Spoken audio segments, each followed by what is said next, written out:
नमस्कार दोस्तों, आज मैं फिर हाजिर हूँ एडवोकेट एवं परिवार मित्र सतीश अवस्थी। दोस्तों, मैं आज फिर एक नया केस जो कि माननीय उच्चतम न्यायालय का है, जो कि पारिवारिक विवादों से संबंधित है, लेकर मैं आपके समक्ष हाजिर हुआ हूँ, जिसको मैं एक सरल भाषा में आपके समक्ष एक कहानी के रूप में पेश करूँगा। दोस्तों, आज का यह न्यायिक दृष्टांत माननीय उच्चतम न्यायालय के न्यायाधीश honourable mister justice I D. Dua साहब, honourable mister justice A. Alagiri Swami साहब और ऑनरेबल मिस्टर जस्टिस C.A. वैद्यालिंगम साहब के द्वारा सन 1973 में निर्णित किया गया है। दोस्तों, ये बहुत पुराना न्यायिक दृष्टांत है और माननीय उच्चतम न्यायालय का यह न्यायिक दृष्टांत बच्चों की अभिरक्षा के संबंध में है। दोस्तों, मैं सीधे कहानी पर आता हूँ।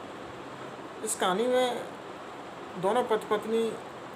क्रिश्चियन धर्म से संबंधित होते हैं और उनका विवाह 1952 में हुआ था और 1952 में विवाह के बाद वे आनंदपूर्वक साथ रहते रहे और 1955 में एक पुत्र हुआ, 1957 में एक पुत्री हुई और 1961 में फिर एक पुत्र हुआ।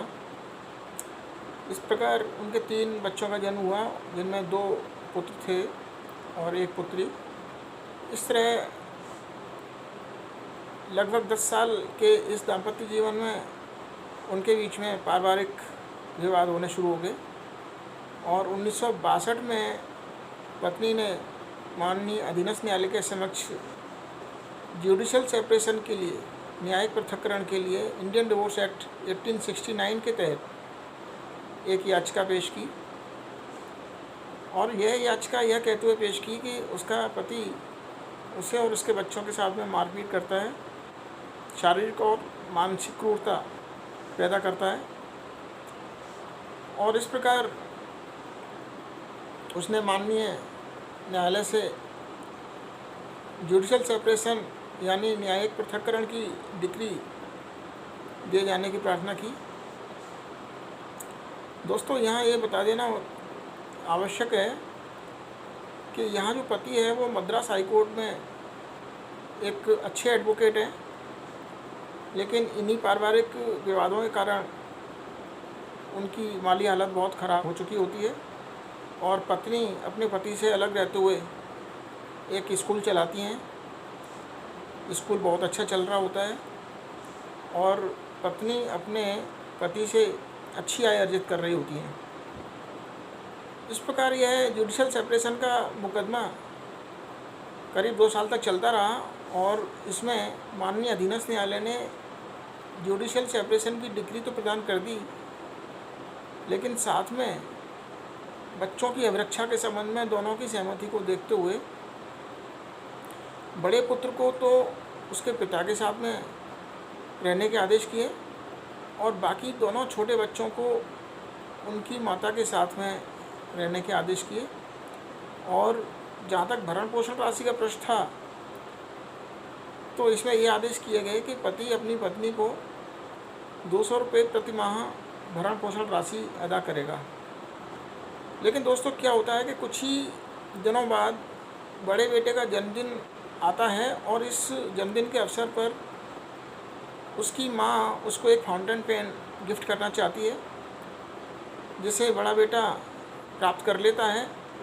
लेकिन इसी बात से उसका पिता अपने बेटे से नाराज़ होकर उसकी पिटाई लगा देता है। इस घटना के बाद में पत्नी वापस उसी न्यायालय में एक एप्लीकेशन पेश करती है कि उसके पति ने उसके बड़े बेटे को, जिसकी अभिरक्षा उसे दी हुई है, उसकी इस बात पर पिटाई लगाई है कि उसकी माँ ने उसको एक फाउंटेन पेन गिफ्ट किया था और वो है उसने ले लिया था, जिससे नाराज़ होकर उसके साथ में बहुत बुरी तरह से मारपीट की है और उसके काफ़ी चोट आई है। माननीय न्यायालय द्वारा इस एप्लीकेशन पर सुनवाई की गई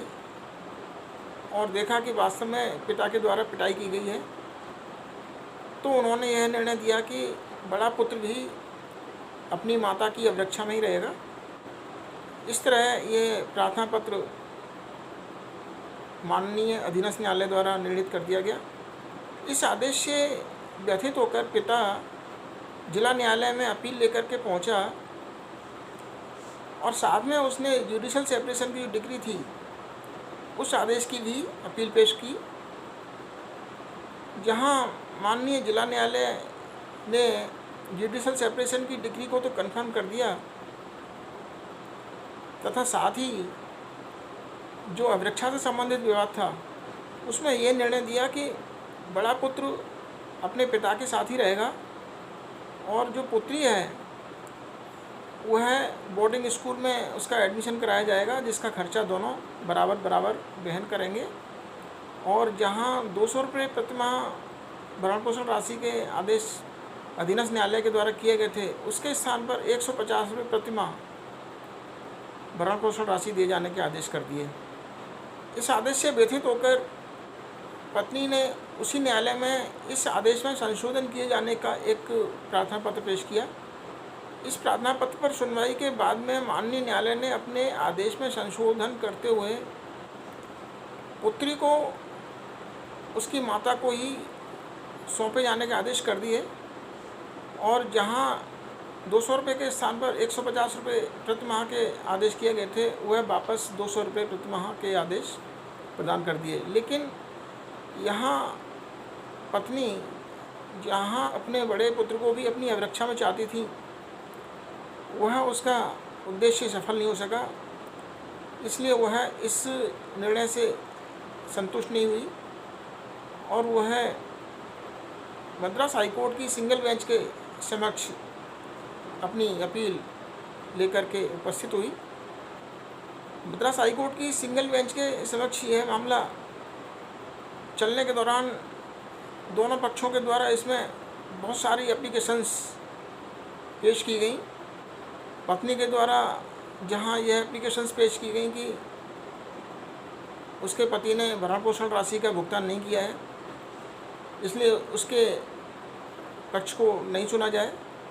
वहीं पति के द्वारा इस प्रकार की एप्लीकेशंस पेश की गई कि उसकी पत्नी का चरित्र ठीक नहीं है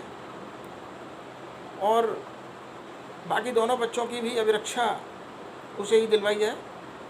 और इसमें माननीय मद्रास हाईकोर्ट की सिंगल बेंच के समक्ष जिस कोर्ट में ये मुकदमा चला उन सभी कोर्ट में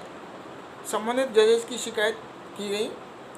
इसलिए ये मामला कई न्यायालयों में कई जजेस के सामने ये स्थानांतरित होता रहा।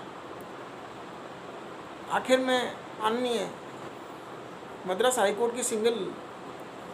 बेंच ने दोनों पक्षों की सुनवाई करते हुए 4 बिंदु निर्धारित किए, 4 विवादक तय किए। पहला विवादक ये तय किया गया कि क्या पति के द्वारा जब भरण पोषण राशि का भुगतान नहीं किया गया है तो उसका पक्ष नहीं सुना जाना चाहिए और उसका पक्ष नहीं सुनते हुए यह अपील निस्तारित की जानी चाहिए, निर्णित की जानी चाहिए। दूसरा बिंदु इसमें यह तय किया गया कि पिछले न्यायालय के निर्णय के बाद में जो घटनाएं घटित हुई हैं उन घटनाओं के बाद में बच्चों की अभिरक्षा दोनों में से किसको और किस प्रकार से सौंपी जाए। तीसरा बिंदु यह निर्धारित किया गया कि यदि बच्चों की अभिरक्षा दोनों में से किसी को सौंपे जाने के आदेश कर दिए जाते हैं तो दूसरा जो अभिभावक है वह अपने बच्चों से किस प्रकार से अपने विजिटिंग राइट के तहत मिल सकेगा। और चौथा बिंदु इसमें यह तय किया गया कि बाद की घटनाओं को देखते हुए इसमें भरण पोषण राशि में बढ़ोतरी की जानी चाहिए या कमी की जानी चाहिए। माननीय उच्च न्यायालय ने इसमें निर्णय दिया कि जहाँ तक पति के द्वारा भरण पोषण राशि का भुगतान नहीं किए जाने का प्रश्न है, वहाँ कानून में ऐसे प्रावधान है कि पत्नी इसके लिए एग्जीक्यूशन पिटीशन पेश कर सकती है और उसके पास में ऐसे कई कानून उपलब्ध हैं जिसके तहत वह इनकी वसूली करवा सकती है। इसलिए ऐसी स्थिति में जबकि उसके पति के द्वारा भरण पोषण राशि का भुगतान नहीं किया गया है तो उसके प्रार्थना पत्र पर सुनवाई से उसे वंचित नहीं किया जा सकता। जहाँ तक दूसरे बिंदु का प्रश्न है उसके लिए माननीय उच्च न्यायालय ने कहा कि बड़ा बेटा अपने पिता के साथ में बहुत अच्छी तरह से रह रहा है, उसे किसी प्रकार की कोई तकलीफ़ नहीं है, उसका वहाँ अच्छी तरह से पालन पोषण शिक्षा दीक्षा हो रही है, इसलिए उसको वहीं पिता की अभिरक्षा में ही रखे जाना ठीक रहेगा। बाकी जहाँ तक पुत्री और एक पुत्र का प्रश्न है, वे अभी छोटे हैं, तो उनकी नाजुक उम्र को देखते हुए उन्हें अपनी माँ की अत्यंत आवश्यकता है, इसलिए ये दोनों छोटे बच्चे अपनी माँ के साथ में रहते रहेंगे और इन दोनों बच्चों की अभिरक्षा उनकी माँ को सौंपी जाती है। माननीय उच्च न्यायालय ने कहा कि पत्नी एक स्कूल चलाती है, इसमें 100 से भी अधिक बच्चे हैं, वहाँ इन दोनों बच्चों का सर्वांगीण विकास हो सकेगा।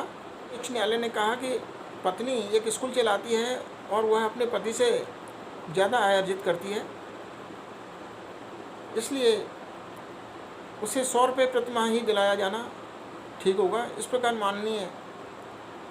उच्च न्यायालय की सिंगल बेंच के द्वारा यह फैसला दिया गया, लेकिन पत्नी इस फैसले से फिर भी संतुष्ट नहीं हुई, क्योंकि वह बड़े बेटे की अभिरक्षा खुद ही चाहती थी, जो उसको नहीं दिलाई गई, और इसके अलावा भरण पोषण राशि में भी कटौती कर दी गई थी, इसलिए वह इस आदेश के खिलाफ मद्रास हाईकोर्ट की ही लेटर्स पेटेंट बेंच के समक्ष अपनी अपील लेकर उपस्थित हुई। लेटर्स पेटेंट बेंच के समक्ष यह मामला मार्च 71 से मार्च 72 तक चलता रहा,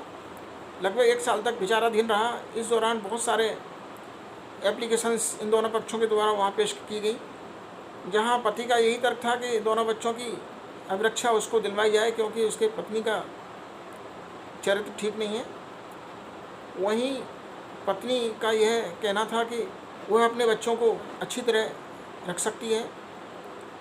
संभाल सकती है, उनका विकास कर सकती है, उनका पालन पोषण कर सकती है।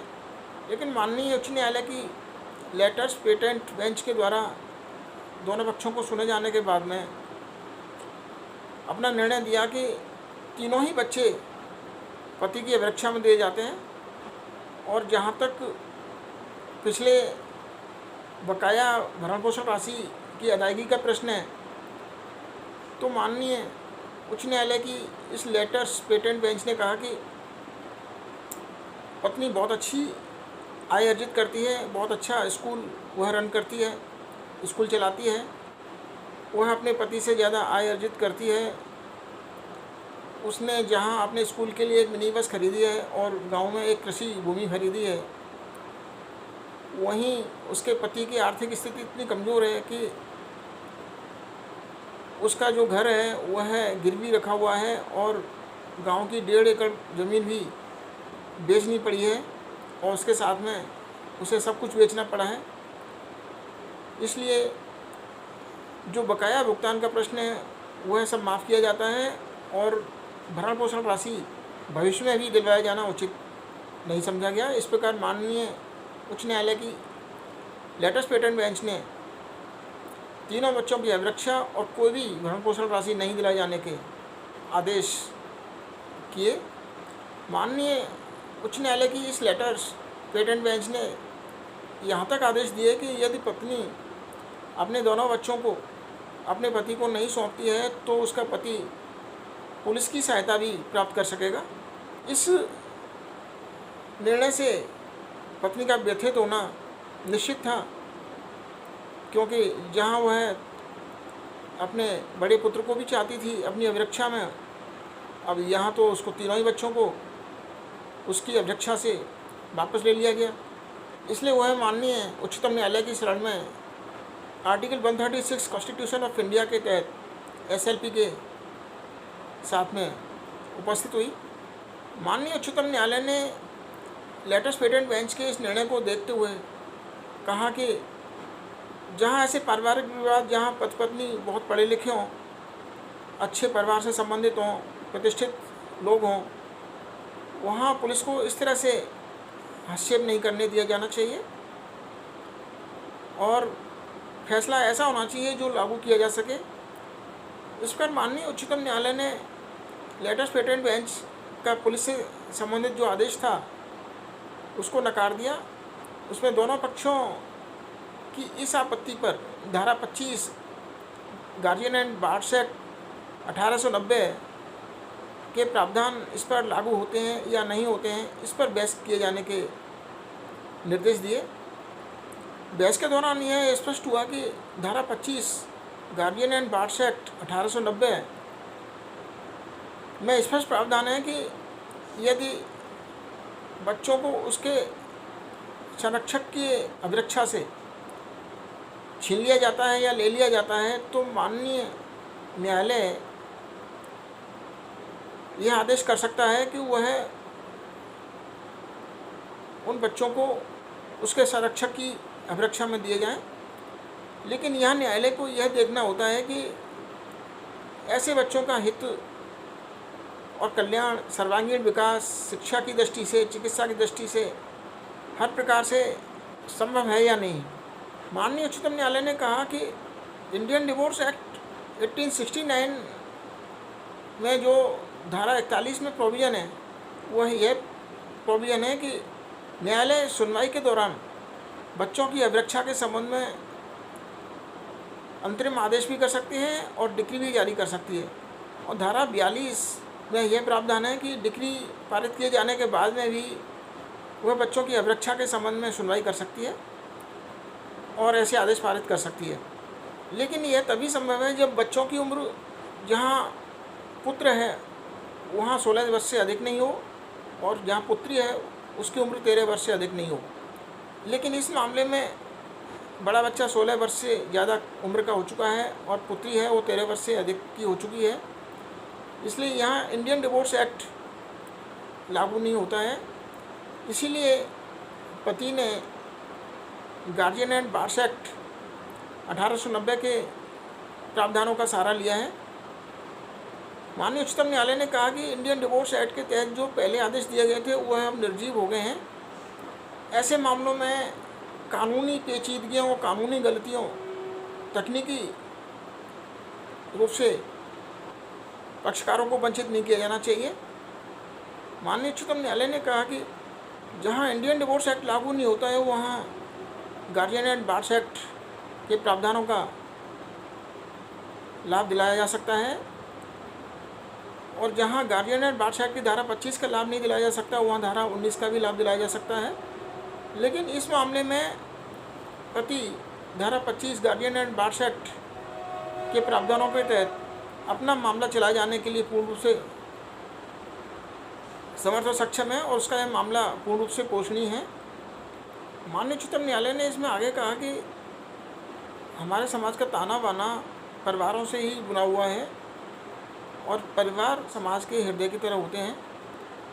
और परिवारों के जो केंद्र बिंदु होते हैं वह बच्चे होते हैं। इसलिए बच्चों के लिए ख़ास तौर से यह ध्यान रखा जाना चाहिए क्या उन्हें उनके माता पिता का भरपूर प्यार और स्नेह प्राप्त हो रहा है कि नहीं हो रहा है। इसलिए ऐसे परिवार जहां उनके माता पिता आपस में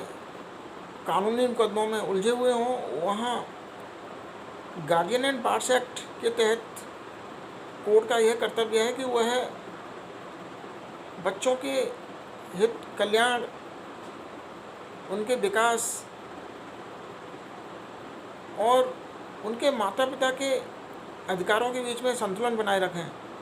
माननीय उच्चतम न्यायालय ने कहा कि इस मामले में मद्रास हाई कोर्ट की सिंगल बेंच ने जो निर्णय दिया है वह काबिल तारीफ़ है और ऐसा निर्णय लेटेस्ट पेटेंट बेंच ने पलटकर गलत किया है। लेटेस्ट पेटेंट बेंच ने जिन आधारों पर यह निर्णय पलटा है, बदला है, उन आधारों से हम सहमत नहीं हैं। इस प्रकार माननीय उच्चतम न्यायालय ने कहा कि